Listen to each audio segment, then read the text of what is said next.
പക്ഷേ അയാൾ അക്യൂസ്ഡ് ആണ്, കൺവിക്റ്റ് അല്ല, അല്ലെങ്കിൽ പ്രതിയാണ്, കുറ്റവാളി അല്ല എന്ന് പറയുമ്പോഴും അയാൾക്കെതിരെ ഉയർന്നു വന്ന ലൈംഗിക പീഡന ആരോപണങ്ങൾ ബഹുമാനപ്പെട്ട നീതിന്യായ വ്യവസ്ഥ പ്രഥമ ദൃഷ്ട്യാ ശരിയല്ല എന്ന് കണ്ടുപിടിച്ചിരിക്കുകയാണ്. ഇതൊരു സുപ്രധാനമായിട്ടൊരു കാര്യമാണ്. രാഹുൽ മാങ്കൂട്ടത്തിനെതിരായിട്ടുള്ള പീഡന പരാതിയിൽ ഏതാണ്ടൊരു 3ഓളം കോടതികൾ, 2 കോടതികൾ തീരുമാനിച്ചു, 1 കോടതികൾ തീരുമാനിക്കുക, കോടതികൾ അയാൾക്കെതിരായിട്ടുള്ള പീഡന പരാതി പ്രഥമ ദൃഷ്ട്യാ തെളിയിക്കപ്പെട്ടിട്ടില്ല എന്ന് പറഞ്ഞു കഴിഞ്ഞിരിക്കുകയാണല്ലോ. ഹൈക്കോടതി ഏത് നിമിഷം വേണമെങ്കിലും പറയാം. അപ്പം അങ്ങനെ വരുമ്പോൾ ഇയാളെ പുറത്താക്കിയതുമായി ബന്ധപ്പെട്ടുകൊണ്ട് വി ഡി സതീശൻ്റെ നിലപാട് ഇപ്പം അയാൾ പറയണ്ടേ? അങ്ങനെയുള്ള ആൾ ഇരട്ടത്താപ്പിൻ്റെ രാജകുമാരനാണെന്ന് ജനങ്ങൾ വിലയിരുത്താതിരിക്കണമെങ്കിൽ രാഹുൽ മാങ്കൂട്ടത്തിനെ പുറത്താക്കിയത് തെറ്റാണ് എന്ന് പറഞ്ഞ് സമസ്താപരാധം ജനങ്ങളോട് പറയാൻ അയാൾ തയ്യാറാവണം. നമസ്കാരം. പീഡന കേസുകളിലെല്ലാം രാഹുൽ മാങ്കൂട്ടത്തിന് ജാമ്യം കിട്ടിയിരിക്കുകയാണ്. പക്ഷെ അപ്പോഴും പ്രതിപക്ഷ നേതാവായ വി ഡി സതീശൻ അന്ന് ഈ ഒരു ആരോപണമൊക്കെ ഉയർന്നു വന്ന സമയത്ത് രാഹുലിനെതിരെ ശക്തമായി രംഗത്ത് വരികയും തനിക്ക് ബോധ്യമുള്ള കാര്യങ്ങളാണ് അതൊക്കെ എന്നൊക്കെയുള്ള ഒരു പ്രസ്താവനകൾ നടത്തുകയും ഒക്കെ ചെയ്തു. എന്തായാലും മതിയായ തെളിവുകളില്ല എന്ന് കണ്ടാണല്ലോ കോടതി ജാമ്യം അനുവദിച്ചത്. അത് മാത്രമല്ല, കോടതി അറസ്റ്റിനെ പോലും, രാഹുൽ മാങ്കൂട്ടത്തിനെ പോലീസ് അറസ്റ്റ് ചെയ്ത രീതിയെപ്പോലും വളരെ രൂക്ഷമായി കോടതി വിമർശിക്കുകയും ചെയ്തു. ഈ അവസരത്തിൽ സതീശൻ എന്താണ് പറയാനുണ്ടാവുക? സതീശൻ എന്തുകൊണ്ടൊരു തിരുത്തലിന് തയ്യാറാവുന്നില്ല? അല്ലെങ്കിൽ സതീശനൊരു വീണ്ടും വിചാരം ഉണ്ടാകുമോ ഈ കാര്യത്തിൽ? കാരണം രാഹുൽ മാങ്കൂട്ടത്തിൽ തെറ്റുകാരനല്ല, അല്ലെങ്കിൽ ആ ഒരു രീതിയിലേക്ക് അദ്ദേഹം ഒരു തെറ്റുകാരനല്ല എന്ന് നമുക്ക് പറയാൻ കഴിയില്ല, എങ്കിൽ പോലും അതിന് അദ്ദേഹത്തിൻ്റെ ഒരു ഭാഗം എന്തായിരിക്കും? നമ്മൾ നമ്മൾ ഇതിനെക്കുറിച്ച് ചിന്തിക്കുമ്പോൾ നമ്മുടെ മനസ്സിലേക്ക് വരുന്ന ചില ബാക്ക്ഗ്രൗണ്ട് വിഷയങ്ങളുണ്ട്. അതും കൂടെ ചർച്ച ചെയ്താലേ നമുക്ക് ഇതിനകത്തേക്ക് ആഴത്തിലേക്ക് പോകാം. നമുക്കറിയാമല്ലോ, വി ഡി സതീശൻ്റെ ഏറ്റവും അടുത്ത 2 സഹകാരികളായിരുന്നു രാഹുൽ മാങ്കൂട്ടവും ഷാഫി പറമ്പിലും. അദ്ദേഹത്തിൻ്റെ വളരെ വൈറലായിട്ടുള്ള ഒരു റീലുണ്ട്. ട്രെയിനിൽ വി ഡി സതീശനും രാഹുൽ മാങ്കൂട്ടവും ഷാഫി പറമ്പിലും കൂടെ ഇരുന്ന് സംസാരിക്കുന്നു. അതിൻ്റെ ഇടയിൽ എൻ്റെ പിള്ളേർ എന്ന് പറഞ്ഞിട്ടുള്ളൊരു റീല് ഭയങ്കര വൈറലായിരുന്നു. അതിനുശേഷം നമുക്കറിയാം, നിലമ്പൂരിൽ ഈ പി വി അൻവറും വി ഡി സതീശനും തമ്മിലുള്ള തർക്കം നടക്കുന്ന സമയത്ത് ഒരു ദിവസം യാത്രയുടെ അന്ത്യയാമങ്ങളിൽ രാഹുൽ മാങ്കൂട്ടം പി വി അൻവറിനെ കാണാൻ അദ്ദേഹത്തിൻ്റെ വീട്ടിൽ ചെന്നത് വലിയ വാർത്തയായിരുന്നു. അപ്പോൾ ആ സമയത്തും ഒക്കെ തന്നെ വി ഡി സതീശൻ്റെ ഏറ്റവും അടുത്ത ഒരു സഹകാരിയും വി ഡി സതീശൻ്റെ ഒരു വിശ്വസ്ത വിനീത വിധേയനുമായിട്ടാണ് രാഹുൽ മാങ്കൂട്ടത്തിനെ പൊതുസമൂഹവും പാർട്ടിയും ഒക്കെ കണ്ടുകൊണ്ടിരുന്നു. എന്നാൽ രാഹുൽ മാങ്കൂട്ടത്തിനെതിരെ പീഡന പരാതി വന്ന സമയം മുതൽ പ്രതിപക്ഷ നേതാവ് വി ഡി സതീശൻ എടുത്ത നിലപാട് വ്യാപകമായിട്ടുള്ള ചർച്ചകൾക്ക് കാരണമായിട്ടുണ്ട്. ഈ രാഹുൽ മാങ്കൂട്ടത്തിനെതിരെ ഈ പീഡന പരാതികൾ വന്ന സമയം മുതൽ അയാൾ എടുത്ത, പ്രതിപക്ഷ നേതാവ് എന്നുള്ള നിലയിൽ വി ഡി സതീശൻ എടുത്ത അതിശക്തവും കർശനവുമായിട്ടുള്ള നിലപാടുകൾ അയാളെ ഒരു നിലപാടിൻ്റെ രാജകുമാരൻ എന്നുള്ള നിലയിലുള്ള ചർച്ചകളിലേക്കൊക്കെ കാര്യങ്ങൾ കൊണ്ടുപോയിട്ടുണ്ട്. എൻ്റെ വളരെ അടുത്ത് നിന്ന ഒരാളാണ് രാഹുൽ മാങ്കൂട്ടം. എന്നാൽ പോലും രാഹുൽ മാങ്കൂട്ടത്തിനെതിരെ ഇങ്ങനെ ഒരു ആരോപണം വന്നു കഴിഞ്ഞാൽ പിന്നെ എനിക്ക് അതിനകത്ത് വിട്ടുവീഴ്ച എന്ന് പറയുന്നത് എൻ്റെ ഭാഗത്തില്ല. സ്ത്രീ പീഡനവുമായി ബന്ധപ്പെട്ട ആരോപണം വന്നാൽ അതിലേറ്റവും കർശനമായിട്ടുള്ള നടപടി രാഹുൽ മാങ്കൂട്ടത്തിനെതിരെ ഉണ്ടാവണം എന്നുള്ളതാണ് എൻ്റെ നിലപാട് എന്ന് പറഞ്ഞുകൊണ്ട് അത്തരം ഒരു ശക്തമായിട്ടുള്ള കർശനമായിട്ടുള്ളൊരു നിലപാടിലേക്ക് അദ്ദേഹം പോയി. ഇപ്പോൾ പറഞ്ഞു വെച്ചിട്ടുള്ളതെന്ന് പറഞ്ഞാൽ, കോൺഗ്രസ് കർശനമായിട്ടുള്ള നിലപാട് രാഹുൽ മാങ്കൂട്ടത്തിനെതിരെ എടുക്കാനുള്ള പ്രധാനപ്പെട്ട ഒരു ചാലക ശക്തി എന്ന് പറയുന്നത് പ്രതിപക്ഷ നേതാവായിട്ടുള്ള വി ഡി സതീശൻ കോൺഗ്രസിനകത്തും പുറത്തും രാഹുൽ മാങ്കൂട്ടത്തിനെതിരെ എടുത്ത നിലപാടാണ് എന്നാണ് പറയപ്പെടുന്നത്.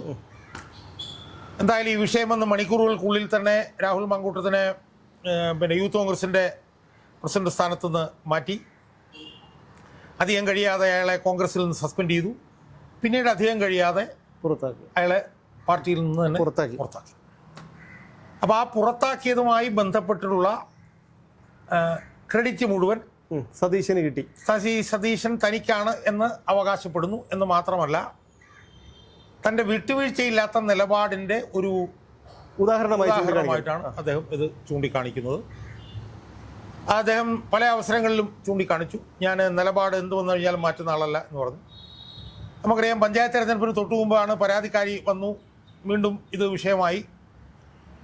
അപ്പോൾ സ്വാഭാവികമായും പൊതുമണ്ഡലത്തിനിടയിൽ ഉണ്ടായിരുന്നൊരു ചർച്ചയെന്ന് പറയുന്നത് ഇത് ശബരിമല പെരുങ്കൊള്ള മറയ്ക്കാൻ വേണ്ടി ആണ് തെരഞ്ഞെടുപ്പിന് തൊട്ടു മുമ്പ് ഈ CPM ഈ വിഷയം ഉയർത്തിക്കൊണ്ടുവന്നത് എന്നുള്ള ഒരു ബോധ്യം പൊതുമണ്ഡലത്തിലുണ്ടായിരുന്നു. കാരണം ആ തെരഞ്ഞെടുപ്പിന് തൊട്ടു മുമ്പാണ് വന്നത് എന്നുള്ളതുകൊണ്ട്. അപ്പോൾ സ്വാഭാവികമായും നമ്മളൊക്കെ പ്രതീക്ഷിച്ചത് പ്രതിപക്ഷ നേതാവ് എന്നുള്ള നിലയിൽ അദ്ദേഹം ഞാൻ രാഹുൽ മാങ്കൂട്ടത്തിനെതിരായിട്ടുള്ള നിലപാടുകളിലൊന്നും ഒരു വിട്ടുവീഴ്ചയും ചെയ്യുന്ന ആളല്ല, രാഹുൽ മാങ്കൂട്ടത്തിനെ കോൺഗ്രസിൽ നിന്ന് പുറത്താക്കുന്നതിൽ തന്നെ വലിയ പങ്ക് ഞാനാണ് വഹിച്ചിട്ടുള്ളത്, അതുകൊണ്ട് ആ കാര്യത്തിൽ എനിക്കൊരു വിട്ടുവീഴ്ചയില്ല.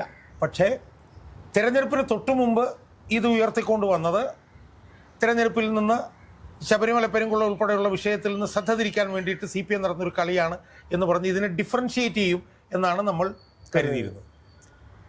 എന്നാൽ യഥാർത്ഥത്തിൽ ശബരിമല പെരുങ്കൊള്ളയിൽ നിന്ന് രക്ഷപ്പെടാൻ വേണ്ടിയിട്ടാണ് CPM ഈ വിഷയം കൊണ്ടുവന്നതെന്നുള്ളത് കോൺഗ്രസ്സുകാർക്കും ജനങ്ങൾക്കും എല്ലാം അറിയാമായിരുന്നിട്ട് കൂടി തിരഞ്ഞെടുപ്പിൻ്റെ മുമ്പ് തെരഞ്ഞെടുപ്പ് പ്രചരണം അതിൻ്റെ മൂർധന്യാവസ്ഥയിലെത്തി നിൽക്കുന്ന സമയത്ത് പോലും PD സതീശൻ പരസ്യമായൊരു മലയാള മനോരമയുടെ മറ്റോ ഏതൊരു വേദിയിൽ ചെന്നിട്ട് പറഞ്ഞത്, എൻ്റെ ബോധ്യമാണ് എന്നെ നയിക്കുന്നത്, എൻ്റെ ബോധ്യമാണ് ഞാൻ രാഹുൽ മാങ്കൂട്ടത്തിൻ്റെ വിഷയത്തിൽ എടുത്തത്, അത് കടലിരമ്പി വന്നാൽ പോലും മാറ്റമില്ല.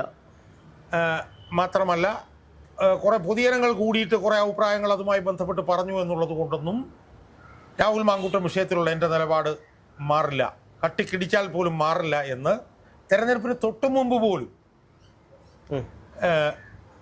VD സതീശൻ പറയുകയുണ്ടായി. അതാണ് അന്നേരം നടന്ന സംഭവം. എന്നാൽ ഇപ്പോൾ ഈ സംഭവം എവിടെ എത്തി നിൽക്കുന്നു എന്ന് നമ്മൾ ഒന്ന് പരിശോധിക്കണം. എന്ന് മാത്രമല്ല, ഒരു കാര്യം കൂടി പറയാനുള്ളത്, ഒരു സിനിമാ നടി, അവരെന്തോ സിനിമാ നടിയാണെന്നാണ് അവകാശപ്പെടുന്നത്. അവരാണ് ആദ്യം രാഹുൽ മാങ്കൂട്ടത്തിനെതിരെ ആരോപണമായി വന്നതെന്ന് മാത്രമല്ല, അവരും ഈ VD സതീശനും തമ്മിൽ വളരെ ഞാനതിലേക്ക് വരാം. അവരാണ് ആദ്യം വന്നത്. അവരുടെ ഒരു പത്രസമ്മേളനത്തോടു കൂടിയാണ് ഇത് പൊട്ടിപ്പുറപ്പെടുന്നത്. ഇതൊരു വലിയ വിവാദമായി വളരുന്നത്. അത് വളർന്നു വന്നപ്പോൾ തന്നെ വന്ന ഒരു കാര്യം എന്ന് പറയുന്നത്, ഇവർ VD സതീശൻ്റെ ഏറ്റവും അടുത്ത സഹകാരിയാണെന്നും VD സതീശൻ എനിക്ക് അച്ഛനെ പോലെയാണെന്നും ആണ് അവർ പറഞ്ഞത്. അതിന് തൊട്ട് പുറകെ തന്നെ VD സതീശൻ മുഖ്യമന്ത്രിയാവാൻ താൻ ആഗ്രഹിക്കുന്നു എന്നുള്ള നിലയിലൊക്കെയുള്ള അവരുടെ ഫേസ്ബുക്ക് പോസ്റ്റുകൾ കാര്യങ്ങളൊക്കെ വന്നു. അപ്പോൾ VD സതീശൻ ഇതിന് പുറകിലുണ്ടോ എന്നുള്ളൊരു ചർച്ച പൊതുമണ്ഡലത്തിൽ നടക്കുന്നുണ്ടായിരുന്നു. എന്തായാലും ആ നടി ഇന്ന് CPM-ലാണ് എന്നുള്ളത് നമ്മൾ കാണാതിരിക്കും. അവരുടെ അച്ഛൻ CPM-കാരനായിരുന്നു, എൻ്റെ സുഹൃത്താണ് ജോർജ് ജോസഫ്. പക്ഷേ അവർ പിന്നീട് CPM-ൻ്റെ സഹയാത്രികയായി മാറി. CPM-ൻ്റെ സഹയാത്രികയായി മാറിയെങ്കിൽ പോലും VD സതീശൻ മുഖ്യമന്ത്രിയാകണം എന്ന് ആഗ്രഹിക്കുന്ന ഒരു വൈരുദ്ധ്യപരമായ നിലപാടിൻ്റെ ഉടമയാണവർ. അതവിടെ നിൽക്കട്ടെ, അതുകൊണ്ട് നമ്മൾ പറയാം. അപ്പോൾ ഇനി നമ്മൾ ചർച്ച ചെയ്യാനുള്ളൊരു പ്രധാനപ്പെട്ട കാര്യം എന്ന് പറയുന്നത്, VD സതീശൻ്റെ ഈ കട്ടിക്കിടിച്ചാൽ മാറാത്ത നിലപാട്, അതായത് കടലിരമ്പി വന്നാലും മാറാത്ത നിലപാട്, പൊതുജനങ്ങളൊരാൾക്കൂട്ടം എന്ന് പറഞ്ഞാലും മാറാത്ത നിലപാട്, ആ നിലപാട് ഇപ്പോഴും സതീശൻ തുടരുന്നുണ്ടോ എന്നുള്ള ഒരു കാര്യം നമ്മളൊന്ന് ചർച്ച ചെയ്യേണ്ടതാണ് എന്നെനിക്ക് തോന്നുന്നു. കാരണം രാഹുൽ മാങ്കൂട്ടം ഈ കുറ്റമുക്തനാക്കപ്പെട്ടിട്ടില്ല, നമ്മളത് പ്രാഥമികമായി തന്നെ പറയണം. രാഹുൽ മാങ്കൂട്ടം ഇപ്പോഴും ആരോപണ വിധേയനാണ്. അയാൾ അക്യൂസ്ഡ് ആണ്, കൺവിക്റ്റ് അല്ല. അത് നമ്മൾ അടിവരയിട്ട് പറയും. പക്ഷേ അയാൾ അക്യൂസ്ഡ് ആണ്, കൺവിക്റ്റ് അല്ല, അല്ലെങ്കിൽ പ്രതിയാണ്, കുറ്റവാളിയല്ല എന്ന് പറയുമ്പോഴും അയാൾക്കെതിരെ ഉയർന്നു വന്ന ലൈംഗിക പീഡന ആരോപണങ്ങൾ ബഹുമാനപ്പെട്ട നീതിന്യായ വ്യവസ്ഥ പ്രഥമ ദൃഷ്ട്യാ ശരിയല്ല എന്ന് കണ്ടുപിടിച്ചിരിക്കുകയാണ്. ഇതൊരു സുപ്രധാനമായിട്ടൊരു കാര്യമാണ്. അപ്പോഴും അയാൾ കുറ്റാരോപിതൻ തന്നെയാണ്, അതിൽ തർക്കമൊന്നുമില്ല. പക്ഷെ അയാൾക്കെതിരെ VD സതീശ് ശക്തമായ നിലപാടെടുക്കാൻ കാരണഭൂതമായിട്ടുള്ള സ്ത്രീപീഡന ആരോപണങ്ങളൊന്നും തെളിഞ്ഞിട്ടില്ല എന്ന് ബഹുമാനപ്പെട്ട ഒന്നിലധികം കോടതികൾ ഇപ്പോൾ പറഞ്ഞിരിക്കുകയാണ്. ഹൈക്കോടതി പോലും അതല്ലേ പറഞ്ഞിരിക്കുകയാണ്. അയാൾക്കെതിരെ ആദ്യ പരാതി വന്നപ്പോഴാണ് പിന്നെ രാഹുൽ മാങ്കൂട്ടത്തിനെതിരെ ആദ്യ നടപടി വരുന്നത്. രണ്ടാമത്തെ പരാതി വന്നപ്പോൾ രാഹുൽ മാങ്കൂട്ടത്തിനെ പുറത്താക്കുകയും ചെയ്തു. ആദ്യ പരാതിയിൽ പറഞ്ഞ ഒരു കാര്യങ്ങൾ ശരിയല്ല എന്ന് തിരുവനന്തപുരം സെഷൻസ് കോടതി കണ്ടുപിടിച്ചു. ബലാത്സംഗം നിലനിൽക്കുന്നതല്ല എന്ന് കണ്ടുപിടിച്ചു. പക്ഷേ ഗർഭഛിദ്രം നടന്നിട്ടുണ്ടോ എന്നുള്ള സംശയം സംബന്ധിച്ച് ഉള്ളതുകൊണ്ട് ഇവിടെ മുൻകൂർ ജാമ്യം നിഷേധിച്ചുവെങ്കിൽ പോലും അതിനെതിരായിട്ടുള്ള അപ്പീൽ ഹൈക്കോടതിയിൽ വാദം കേൾക്കുന്നതിനിടയിൽ ബഹുമാനപ്പെട്ട ഹൈക്കോടതി പറഞ്ഞ നിരീക്ഷണങ്ങൾ മുഴുവൻ അയാൾക്ക് ജാമ്യം കിട്ടാൻ സാധ്യതയുണ്ടെന്നും അയാൾ ഈ പീഡനത്തിൽ അയാൾ കുറ്റക്കാരനല്ല എന്നും പ്രഥമ ദൃഷ്ട്യാ കാണിക്കുന്നതാണ്. ഹൈക്കോടതി എന്താ പറഞ്ഞത്? അയാളൊരു ചെറുപ്പക്കാരനാണ്, അവിവാഹിതനാണ്, ഉഭയകക്ഷി സമ്മതപ്രകാരമുള്ള ലൈംഗിക ബന്ധത്തിൽ ഏർപ്പെടുന്നതിൽ തെറ്റില്ല എന്ന് ഹൈക്കോടതി പറയുന്നു. പലതവണ ലൈംഗിക ബന്ധത്തിൽ ഇടപെട്ടെങ്കിലും അതിനകത്ത് ഒരെണ്ണം മാത്രം എങ്ങനെയാണ് റേപ്പ് എന്ന് പറഞ്ഞു കൊണ്ടിരുന്നതെന്നൊക്കെ പറഞ്ഞുകൊണ്ട് രാഹുൽ മാങ്കൂട്ടവുമായി ബന്ധപ്പെട്ടിട്ടുള്ള സ്ത്രീപീഡന ആരോപണങ്ങളിൽ രാഹുൽ മാങ്കൂട്ടത്തിന് ഹൈക്കോടതിയിൽ നിന്നും മുൻകൂർ ജാമ്യം ലഭിക്കാൻ ഇടയാക്കുന്ന തരത്തിലുള്ള നിരീക്ഷണങ്ങളാണ് ബഹുമാനപ്പെട്ട ഹൈക്കോടതി നടത്തിയിട്ടുള്ളത്. ഇനി 2 സ്ത്രീപീഡന ആരോപണങ്ങളിൽ അയാൾക്ക് കീഴ്ക്കോടതിയിൽ നിന്ന് ജാമ്യം ലഭിച്ചിട്ടുണ്ട്. അതിലൊന്ന് തിരുവനന്തപുരം സെഷൻസ് കോടതിയിൽ നിന്നും ഒന്ന് പത്തനംതിട്ട സെഷൻസ് കോടതിയിൽ നിന്നുമാണ്. തിരുവനന്തപുരം സെഷൻസ് കോടതിയിൽ നിന്ന് അയാൾക്ക് മുൻകൂർ ജാമ്യം കിട്ടിയത് ബാംഗ്ലൂരിലുള്ള ഒരു വനിത പരാതിയിൽ നിന്നാണ്. ആ പരാതി കിട്ടിയ ഉടനെ തന്നെ അത് KPC പ്രസിഡന്റാണ് കിട്ടിയത്. കിട്ടിയ ഉടനെ തന്നെ അത് DGPക്ക് അത് കൈമാറി. അതിനെ തുടർന്നാണ് അയാളെ പാർട്ടിയിൽ നിന്ന് പുറത്താക്കും. അപ്പോൾ ആ പാർട്ടിയിൽ നിന്ന് അയാളെ പുറത്താക്കാൻ ഇടയാക്കിയിട്ടുള്ള ആ ആരോപണത്തിലും ഒരു കഴമ്പുമില്ല എന്ന് തിരുവനന്തപുരം സെഷൻസ് കോടതി കൃത്യമായി കണ്ടിട്ടുണ്ട്. ബലാത്സംഗം തെളിയിക്കാൻ പറ്റിയിട്ടില്ല എന്നുള്ളത് കണ്ടിട്ടുണ്ട്. ഇയാളുമായി ആരോപണം ബലാത്സംഗം ചെയ്തു എന്ന് പറഞ്ഞതിന് ശേഷവും ഇയാളുമായിട്ട് ദൃഢമായിട്ടുള്ള ബന്ധം കണ്ടെത്തിയിട്ടുണ്ട്. അപ്പൊ ഇയാളെ സതീശന്റെ നിലപാടിന്റെ അടിസ്ഥാനത്തിൽ പാർട്ടി പുറത്താക്കാൻ ഇടയായ ആ പീഡന പരാതിയിലും കഴമ്പില്ല എന്ന് തിരുവനന്തപുരം സെഷൻസ് കോടതി കണ്ടുപിടിച്ചു. തീർന്നില്ല. അപ്പോഴും നമ്മൾ സതീശനോട് ചോദ്യം ചോദിച്ചില്ല. അതിനുശേഷം കാനഡയിൽ നിന്നുള്ള ഒരു സ്ത്രീ കൊടുത്ത പരാതി പത്തനംതിട്ട സെഷൻസ് കോടതി പരിഗണിക്കുകയും വിശദമായി പരിഗണിച്ചതിന് ശേഷവും ആ കേസിലും ഇയാൾക്കെതിരെ പീഡനാരോപണം നിലനിൽക്കുന്നില്ല എന്ന് കാര്യകാരണ സഹിതം പത്തനംതിട്ട സെഷൻസ് കോടതി കണ്ടെത്തി. അതിൽ അതിക്രൂരമായിട്ടുള്ള ആരോപണങ്ങളാണ് പ്രോസിക്യൂഷൻ ഉന്നയിച്ചത്. കാരണം രണ്ടാമത്തെ പരാതിയിൽ തന്നെ മാന്തി പൊളിച്ചു, ശരീരമാസകനം, മുഖത്ത് തുപ്പി, അവരുടെ ശ്വാസം അവർക്ക് നഷ്ടപ്പെട്ടു, അവർക്ക് കൂട്ടി വേണമെന്ന് പറഞ്ഞ് നിർബന്ധം പിടിച്ചു എന്നൊക്കെയുള്ള ആരോപണങ്ങൾ ഉണ്ടായിരുന്നു. എന്നാൽ മൂന്നാമത്തെ ആരോപണം അതിനേക്കാൾ ഭീകരമായിരുന്നു. ക്ലബ് 7 എന്ന് പറഞ്ഞൊരു ഹോട്ടലിലേക്ക് രാത്രി 1 മണിക്കോ കണ്ട് കടന്നു ചെന്ന ഉടനെ തന്നെ ബലാത്സംഗം ചെയ്തു. ഗർഭനിരോധന ഉറ ഉപയോഗിച്ചുകൊണ്ട് ബലാത്സംഗം ചെയ്തു. അതില്ലാതെ ബലാത്സംഗം ചെയ്തു. വളരെ ഭയങ്കര ഭീകരമായിരുന്നു. പക്ഷെ അത് പരിഗണിച്ചിട്ടും കോടതി പറഞ്ഞു ബലാത്സംഗം തെളിയിക്കാൻ കഴിഞ്ഞിട്ടില്ല എന്ന് പറഞ്ഞു. എന്ന് മാത്രമല്ല, അയാൾ ബലാത്സംഗം ചെയ്തു എന്ന് ആരോപണം ഉന്നയിച്ചതിന് ശേഷവും അയാളുമായി നിരന്തരമായി ബന്ധം സ്ഥാപിച്ചുവെന്നും അയാളുമായി ചേർന്ന് ഫ്ലാറ്റ് മേടിക്കാൻ പോലും തയ്യാറായി എന്നുള്ള നിലയിൽ ഉൾപ്പെടെയുള്ള കാര്യങ്ങൾ കോടതി പറഞ്ഞു. എന്ന് മാത്രമല്ല, ഇയാളുടെ അറസ്റ്റ് നടപടിക്രമങ്ങൾ മുഴുവൻ ലംഘിച്ചിട്ടാണ് എന്നുള്ളതിനുള്ള ഉദാഹരണങ്ങളോട് പറഞ്ഞു. ഗ്രൗണ്ട്സ് ഓഫ് അറസ്റ്റ് അയാളോട് പറഞ്ഞിട്ടില്ല. അതുപോലെ തന്നെ പരാതിക്കാരി മാൻഡേറ്ററി റിക്വയർമെൻറ്റ്സ് ഫുൾഫിൽ ചെയ്തില്ല. അവർ വിദേശത്തിരുന്നുകൊണ്ട് പരാതി തന്നതിന് ശേഷം 3 ദിവസത്തിന് ശേഷം ഇവിടെ ഒന്ന് ഒപ്പിട്ട് കൊടുത്തില്ല എന്ന് പറഞ്ഞു. എന്ന് മാത്രമല്ല, സാക്ഷികളെ സ്വാധീനിക്കാനുള്ള സാധ്യതയില്ല എന്ന് പറഞ്ഞു. കാരണം അവരും രാഹുൽ മാങ്കൂട്ടം മാത്രമാണ് മുറിയിലുണ്ടാകുന്ന, സാക്ഷികളില്ല എന്ന് പറഞ്ഞു. പരാതിക്കാരിയെ സ്വാധീനിക്കാനുള്ള യാതൊരു സാധ്യതയില്ല, കാരണം പരാതിക്കാരി കാനഡയിലാണെന്ന് പറഞ്ഞു.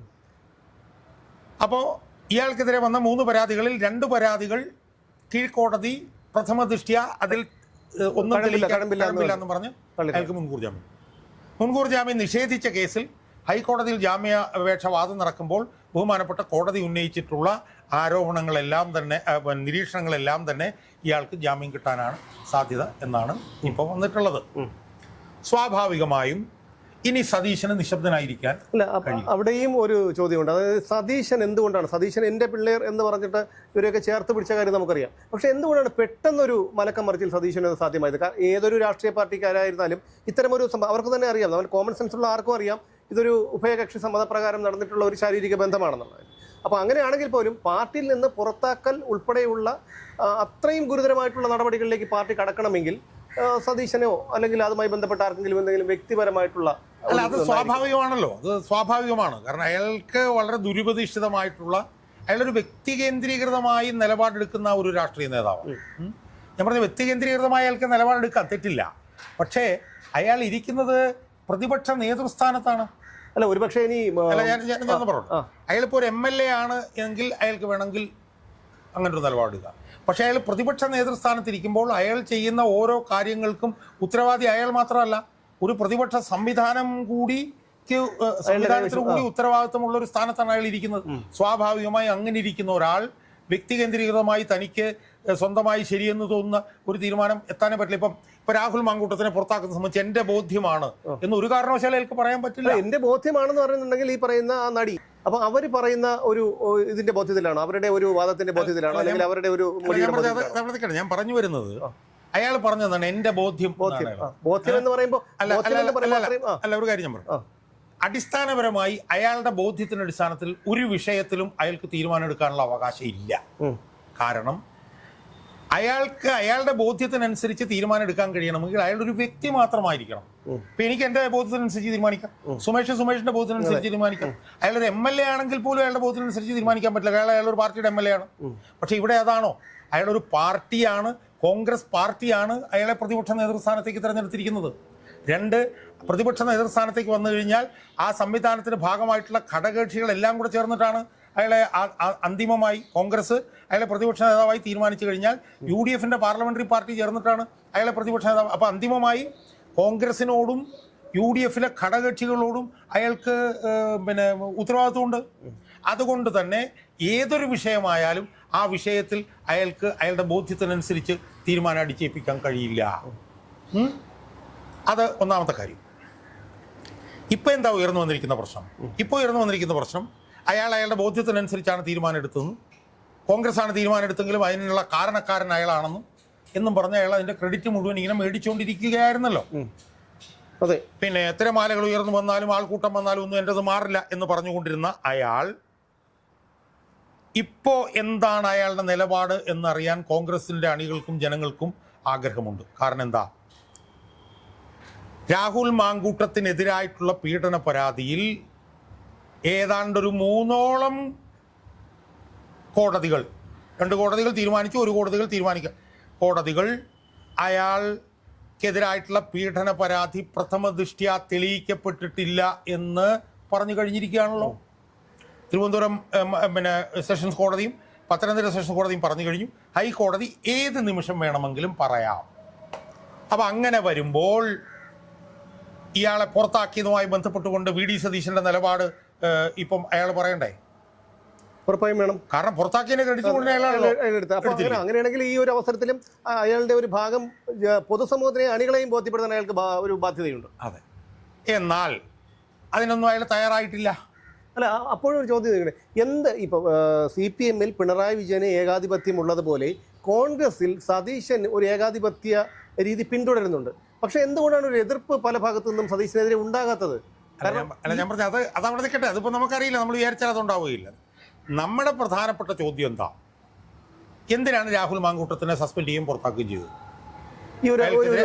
ആരോപണങ്ങൾ, ബലാത്സംഗത്തിന്റെ ആരോപണങ്ങൾ, ഗർഭഛിദ്രത്തിന്റെ ആരോപണങ്ങൾ, അങ്ങനെ ഒരുപാട് ആരോപണങ്ങൾ വന്നതിന്റെ അടിസ്ഥാനത്തിലാണ് അയാളെ സസ്പെൻഡ് ചെയ്യുകയും പാർട്ടിയിൽ നിന്ന് പുറത്താക്കുകയും ചെയ്തത്.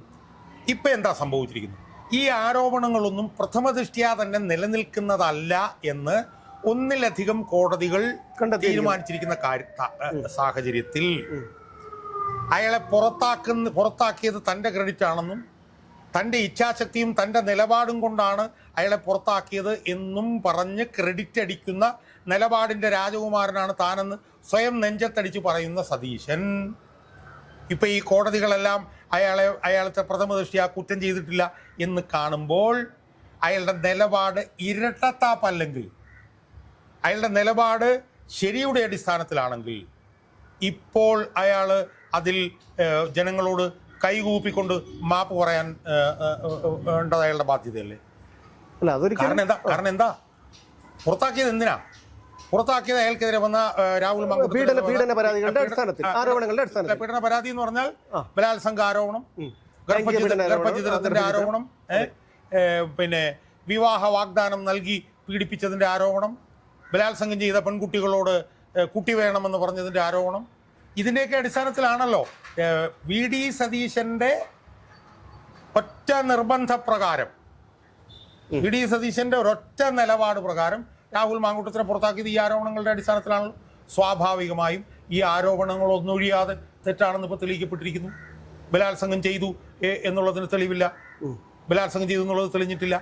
വിവാഹ വാഗ്ദാനം നൽകി എന്നുള്ളത് തെറ്റാണെന്ന് വന്നിരിക്കുന്നു. അല്ല, ഇതെല്ലാം ഉഭയകക്ഷി സമ്മതപ്രകാരമുള്ള ശാരീരിക ബന്ധമാണെന്ന് കോടതി തന്നെ കണ്ടെത്തിയിരിക്കുന്നു. അങ്ങനെ ഒറ്റ വാചകത്തിൽ നമുക്ക് തന്നെ വിവക്ഷിക്കാം.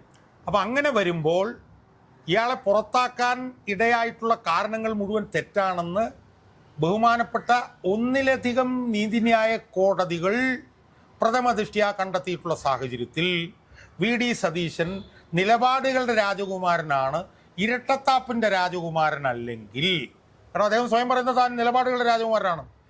അങ്ങനെയുള്ള ആൾ ഇരട്ടത്താപ്പിൻ്റെ രാജകുമാരനാണെന്ന് ജനങ്ങൾ വിലയിരുത്താതിരിക്കണമെങ്കിൽ രാഹുൽ മാങ്കൂട്ടത്തിനെ പുറത്താക്കിയത് തെറ്റാണ് എന്ന് പറഞ്ഞ് സമസ്താപരാധം ജനങ്ങളോട് പറയാൻ അയാൾ തയ്യാറാവണം. അങ്ങനെ തയ്യാറായില്ലെങ്കിൽ അയാൾ ഇരട്ടത്താപ്പിൻ്റെ രാജകുമാരനല്ല, മറിച്ച് അയാൾ നിലപാടുകളുടെ രാജകുമാരനല്ല, മറിച്ച് ഇരട്ടത്താപ്പിൻ്റെ രാജകുമാരനാണെന്നും രാഹുൽ മാങ്കൂട്ടം എന്ന് പറഞ്ഞിട്ടുള്ള അയാളെ പുറത്താക്കിയത് അയാളുടെ പീഡനാരോപണങ്ങളിൽ താനെടുത്ത നിലപാടിൻ്റെ അടിസ്ഥാനത്തിലല്ലെന്നും വ്യക്തിഗതമായിട്ടുള്ള വൈരത്തിൻ്റെയും വൈരാഗ്യത്തിൻ്റെയും അടിസ്ഥാനത്തിലാണെന്നും കോൺഗ്രസ് അണികളും ജനങ്ങളും വിലയിരുത്തും എന്ന് വി ഡി സതീശൻ മനസ്സിലാക്കിയാൽ കൊള്ളാം. അതുതന്നെയാണ് എനിക്കും പറയാനുള്ളത്. കാരണം അന്ന് ഈ രാഹുൽ മാങ്കൂട്ടത്തിനെതിരെ ഈ പീഡന ആരോപണങ്ങളൊക്കെ ഉന്നയിച്ചുകൊണ്ട് വന്നപ്പോൾ അന്ന് രാഹുൽ മാങ്കൂട്ടത്തിനെ തള്ളിക്കളഞ്ഞുകൊണ്ട് അതിൻ്റെ എല്ലാ ക്രെഡിറ്റുകൾക്കും അവകാശം ഉന്നയിച്ച ആളാണ് വി ഡി സതീശൻ. അത് വി ഡി സതീശൻ ഇരട്ടത്താപ്പുണ്ടോ ഇല്ലെങ്കിൽ എന്ന് താങ്കൾ പറയേണ്ട കാര്യമില്ല. ഇരട്ടത്താപ്പിൻ്റെ രാജകുമാരനാണ്, നിലപാടുകളുടെ രാജകുമാരനല്ല, ഇരട്ടത്താപ്പിൻ്റെയും കുതികാൽ വെട്ടിൻ്റെയും രാജകുമാരനാണ് വി ഡി സതീശൻ എന്ന് നമുക്ക് പറയേണ്ടി വരും. കാരണം കഴിഞ്ഞ 5 വർഷക്കാലത്തെ ഒരു പ്രതിപക്ഷ നേതാവ് എന്നുള്ള നിലയിൽ അദ്ദേഹത്തിൻ്റെ പ്രവർത്തനം വിലയിരുത്തിയാൽ നമുക്കത് മനസ്സിലാകും. ഇപ്പോൾ രാഹുൽ മാങ്കൂട്ടത്തിനെതിരെ ഉയർന്നു വന്നിരിക്കുന്ന ഈ പീഡന ആരോപണങ്ങളിൽ കഴമ്പില്ല എന്ന് ഹൈക്കോടതി വരെ കണ്ടെത്തിയ സാഹചര്യത്തിൽ സതീശൻ എന്തുകൊണ്ടാണ് രാഹുലിനെ ഇത്ര ദ്രുതഗതിയിൽ പുറത്താക്കിയത്? അത് പിണറായി വിജയനെ ഇടോ വിജയ എന്ന് വിളിച്ചതിലുള്ള അമർഷം കൊണ്ടാണോ അതോ ഇനി മറ്റെന്തെങ്കിലും കാരണം കൊണ്ടാണോ എന്നുള്ള കാര്യം വി ഡി സതീശൻ പൊതുസമൂഹത്തിനെയും അണികളെയും ബോധ്യപ്പെടുത്തേണ്ടതുണ്ട് എന്നാണ് എനിക്കും പറയാനുള്ളത്.